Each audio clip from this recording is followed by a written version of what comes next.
योगेश तुरे यांच्या वाढदिवसानिमित्त युवा पर्व फाउंडेशन कडून शाळेसाठी साहित्य व रुग्णांसाठी फळ वाटप. उमेश सोनवणे यांच्या पुढाकाराने सामाजिक उपक्रम राबवले. युवा पर्व फाउंडेशन महाराष्ट्र राज्य यांच्या वतीने योगेश तुरे सिमनगावकर यांच्या वाढदिवसानिमित्त सामाजिक बांधिलकी जपत 2 उपक्रम राबवण्यात आले. पैठण तालुक्यातील जिल्हा परिषद प्राथमिक शाळा पैठण नंबर 2 येथील विद्यार्थ्यांना शालेय साहित्याचे वाटप करण्यात आले. या कार्यक्रमाचे आयोजन उमेश सोनवणे यांनी केले होते. विद्यार्थ्यांना वह्या व शालेय साहित्य वाटप करून त्यांना शिक्षणात मदतीचा हात दिला गेला. शिक्षक व पालकांनी या उपक्रमाचे कौतुक करत युवा पर्व फाउंडेशनचे आभार मानले.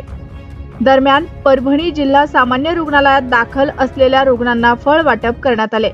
फाउंडेशनच्या सदस्यांनी रुग्णांपर्यंत जाऊन त्यांची विचारपूस केली आणि आरोग्य सुधारण्यासाठी फळांचे वाटप केले.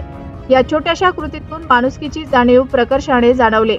या दोन्ही उपक्रमांनी योगेश तुरे यांच्या वाढदिवसाला सामाजिक स्पर्श मिळाला. मदतीचा हात आणि प्रेरणेचा हात देणारे हे उपक्रम इतरांसाठीही प्रेरणादायी ठरतील, अशी भावना नागरिकांनी व्यक्त केली. शेवटी उपस्थित सर्वांनी योगेश तुरे यांचा वाढदिवस साजरा करून शुभेच्छा दिल्या.